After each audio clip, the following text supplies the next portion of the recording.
all aboard the speculation station, folks. This is the best thing about the league being on a break.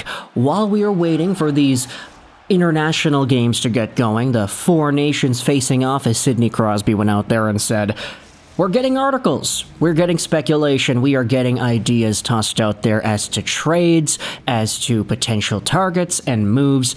And in the Vancouver beat here, it's no different. We're having ourselves pieces from The Athletic published. We are having conversations on the radio. You know, it's still Wednesday here, February 12th, 2025. The shows still have to go on. Folks still have to talk about the team in some capacity, which is why we are going over onto The Athletic and referring to a piece published by Harman Dale and Thomas Drance earlier today.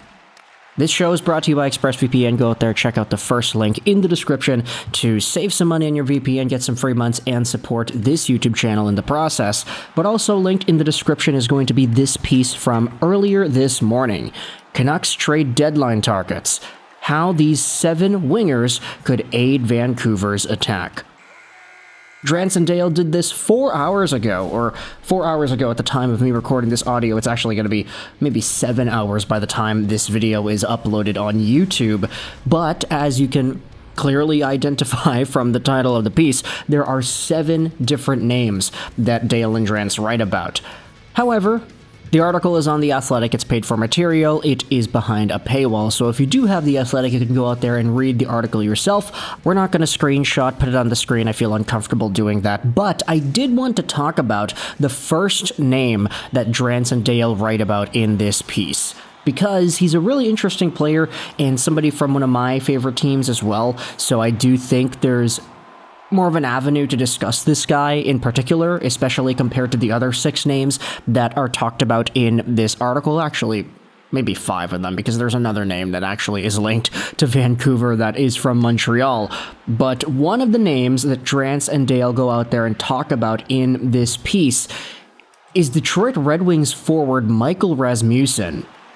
Now, the interesting thing about Rasmussen is the title of the article itself is, oh, here are 7 wingers that the Vancouver Canucks could go out there and grab. But if you head over to the Red Wings and their line combinations, hey, guess what? Rasmussen's the third-line center with Soderblom and Kane. He is listed only as a center on Elite Prospects, and I think it's been a while since Rasmussen has been a winger, quote-unquote, so I'm not really too sure where that assessment's coming from here, that he is a winger.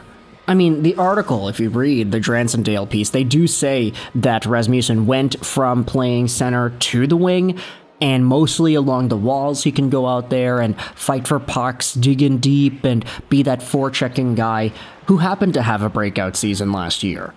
Rasmussen is 25 years old, 6'6", 212, a left-handed guy, so a really big body, and he's from Surrey, BC, so there is some sort of a hometown connection here with Raz. He was 9th overall in the 2017 NHL Entry Draft, taken just a few picks after Elias Pettersson, and 2 seasons ago, Rasmussen had a breakout season, scoring 29 points in 56 games played.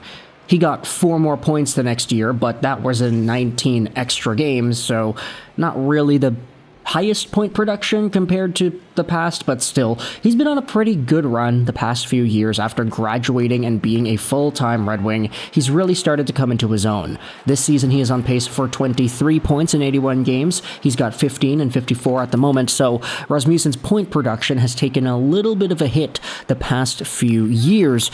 But it's in part why Drance and Dale are even writing about this guy as a potential Vancouver Canucks trade target. The article talks about his extension. Right now, Raz is on a 4-year extension, which takes him till 2028, making $3.2 million a year. This current season is the first season of that dollar amount.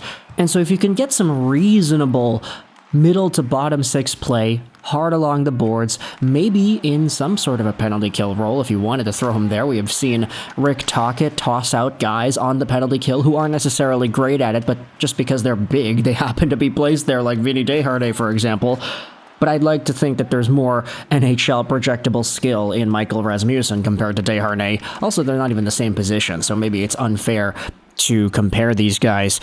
If you were to take Michael Rasmussen, put him in, let's say, the third-line center spot, give a little bit of relief to guys like Teddy Bluger and Pius Suter, there might be some sort of a fit there. You can debate whether or not the Vancouver Canucks not getting a top-tier center would be a little bit damaging to their team because, okay, if you think about the middle-of-the-pack guys they have in the middle of their lineup, there are a bunch of them just kind of floating around, and I think Vancouver losing out on Bo, Miller, and maybe even potentially Petey over the next few weeks or months here, it's going to diminish the top-end ceiling of what this forward core is capable of, and Michael Rasmussen doesn't really help that.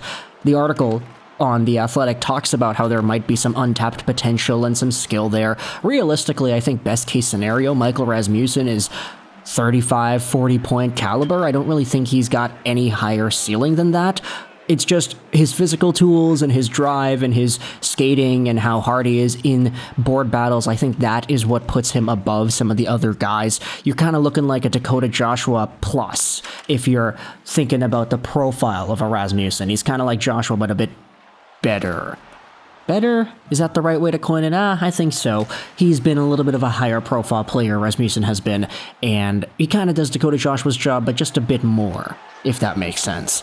Do the Canucks need another presence like that? You could debate they do. I mean, the lack of pushback in certain games for this Canucks team. I think about the Washington game, for example, where Quinn Hughes was getting bullied around. Same thing against the Edmonton Oilers and Corey Perry.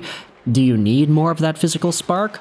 I mean, it would be nice to have, but at the same time, is that the biggest need for this Vancouver Canucks team? Is Michael Rasmussen or some sort of a bigger framed player more of what they need? I get that Rasmussen is young, so there's more of a benefit of the doubt there, like, hey, there is some upwards potential here. He's the same age as Pettersson, and a lot of people would go out there and defend Elias Pettersson, say, hey, he's got a lot of room to get better, and he's got runway here, he's growing, and he's getting more skilled and more poised. You could make the same debate about Rasmussen, they're the same age. So I don't think it's fair to discredit him entirely, but at the same time, you know, there are other names in that same age range as well that can produce more and that can have a bigger offensive impact, like Josh Norris, for example. Everybody's talking about his name out of Ottawa. He's a 30-goal guy, same age range exactly. He was also a 2017 draftee.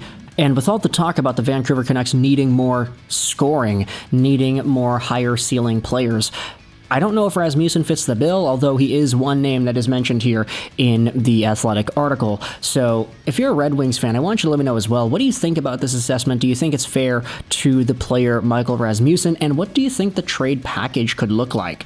As with some of these Athletic articles, there isn't really a conversation on what the trade price would be. It just kind of says, hey, if the Canucks trade Besser, they could get Rasmussen as a replacement. He's cheaper, he's a little bigger, and he's a little bit more poised to winning those battles. Actually, I don't know if that's fair to say. Besser's really good on the boards nowadays. But anyways, if you're a Wings fan, I want you to let me know your thoughts in the comments section. How do you feel about Michael Rasmussen getting put on the block? Do you think he is an asset that Stevie Y would be willing to part with? And if you're a Canucks fan, what are your thoughts on bringing this Surrey boy back into Vancouver? He's been fine, but I want you to let me know, is this the right guy the Canucks should be targeting, and should any of the other 6 names mentioned in that same Athletic article be more of a priority? The article's linked in the description. There are a few other names that I think are interesting. We might make some videos talking about them because, you know, 7 names, that's 7 potential video topics, and for me, I'm always in the business of stretching out video topics and finding more things to talk about if you haven't already been able to tell. Although if you're here repeatedly on the channel, you probably have already noticed that. But anyways, thoughts in the comment section below about Michael Rasmussen as a Canucks trade target. What's the price? Is it a first? Is it a second? Is it a meaningful prospect? What do you think Stevie Y would be targeting in a trade like this? Should he even be in a position to make it? If you're a Canucks fan, what are your thoughts on Rasmussen in the middle of the top 6? If a guy like Besser gets moved, I hope you enjoyed this video. 9, and bye.